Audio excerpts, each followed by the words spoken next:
विशेषताओं के बारे में जानेंगे। ये डिजिटल लाइब्रेरी है क्या और इसकी उपयोगिता विद्यालय में कैसे सफलीभूत होगी, इसके बारे में हम सभी जानेंगे। तो चलिए, डिजिटल लाइब्रेरी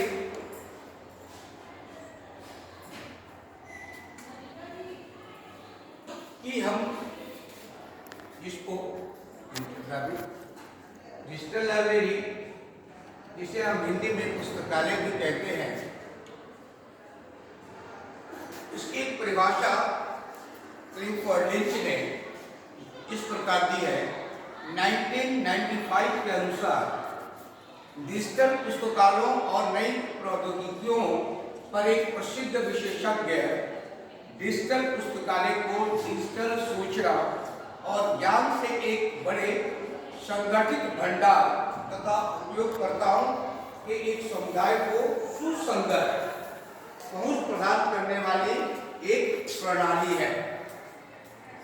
डिजिटल पुस्तकालय केवल एक इकाई नहीं है, बल्कि कई स्रोत सांकेतिक रूप से एकीकृत हैं। तो क्लिफोर्ड लिंच ने जो परिभाषाएं पुस्तकालय के लिए दी हैं, उसके अंतर्गत अब हम यहाँ जानेंगे कि ये जो लाइब्रेरी है, पुस्तकालय है, यह कितनी प्रकार के होती है। विद्यालय में लाइब्रेरी, महाविद्यालयों में, सार्वजनिक संस्थाओं में, औद्योगिक इकाइयों में बहुत तरह की लाइब्रेरी होती है, जिसका वर्गीकरण हम इस प्रकार कर सकते हैं। पहला, एकेडमिक लाइब्रेरी, जो विद्यालय में, महाविद्यालयों में स्थापित की जाती है। दूसरा, पब्लिक लाइब्रेरी, एक ऐसी लाइब्रेरी होती है जो समाज के सभी लोगों के लिए होती है। तीसरा, स्पेशल लाइब्रेरी, जो विशिष्ट विषयों के लिए ही वह लाइब्रेरी होता है।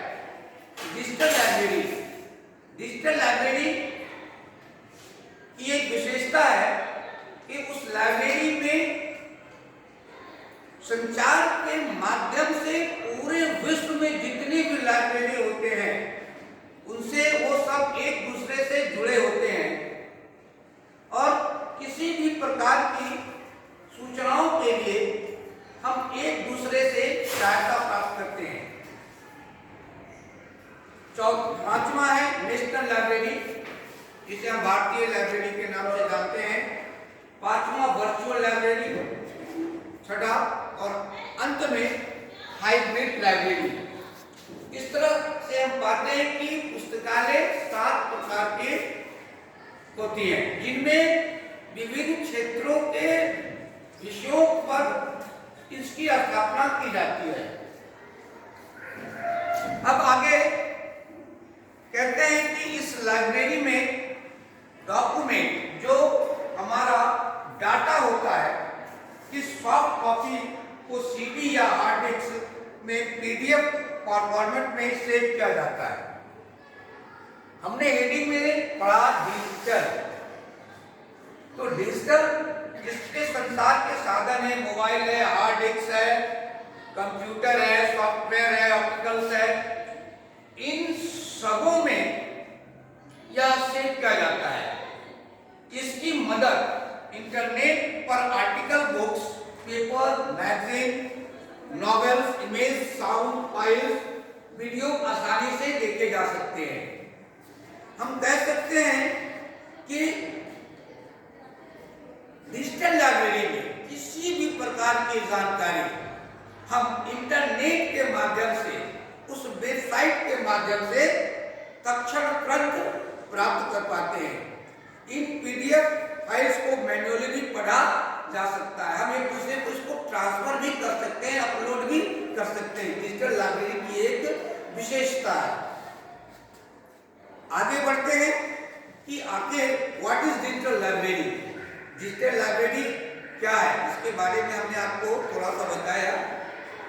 कहते हैं कि डिजिटल लाइब्रेरी एक पुस्तकालय है जिसमें डाटा डिजिटल स्वरूपों जैसे प्रिंट, माइक्रोफॉर्म या अन्य मीडिया के विपरीत में स्टोर होता है, जमा होता है और कंप्यूटर द्वारा एक्सेस किया जाता है।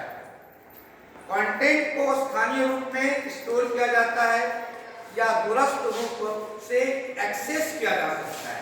हम किसी भी वेबसाइट पे जाते हैं, उसके लिंक को हम लोग प्रेस करते हैं और उस लिंक में जितनी भी सूचनाएं अपलोड होती है, हम वो डिजिटल लाइब्रेरी के द्वारा उसे हम प्राप्त कर पाते हैं।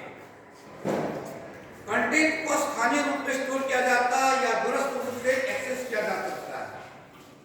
इस शब्द को पहली बार 1994 में NSE, DARPA और NASA डिजिटल लाइब्रेरी इनिशिएटिव द्वारा लोकप्रिय किया गया था। आपको पता ही होगा कि हमारा देश बहुत तेजी से डिजिटल मीडिया बनता जा रहा है। सरकार दिन प्रतिदिन नए नए ऐप्स, योजनाएं, जनता के लिए सुविधाएं लेकर आ रही है ताकि लोगों को समस्याओं को कम किया जा सके और समय की बचत हो सके। जैसे अभी हम लोग पहले अपने सर्टिफिकेट को मैनुअली अपने रखते थे, फिर उसको फोटो स्टेट कराते थे, जोड़े कराते थे, कहीं छूट गया तो बहुत दिक्कत होती थी। लेकिन अब डिजिटल लाइब्रेरी के अंतर्गत एक डिजिटल लॉकर की स्थापना की गई है, जहां आप अपने सारे जरूरत डॉक्यूमेंट को वहां पर आप रख सकते हैं, जिसकी जानकारी आपको कभी भी तत्क्षण प्राप्त हो जाती है और आप अपना काम सुगम से कर पाते हैं। जैसे digital locker, digital payment, digital signature आदि, अब सरकार हमारे सामने एक नई सर्विस लेकर आई है जिसका नाम है डिजिटल लाइब्रेरी। अब डिजिटल लाइब्रेरी में हमारी इच्छा है कि हम किसी भी विभाग के बारे में जानकारी प्राप्त करें कि कैसे क्या होता है।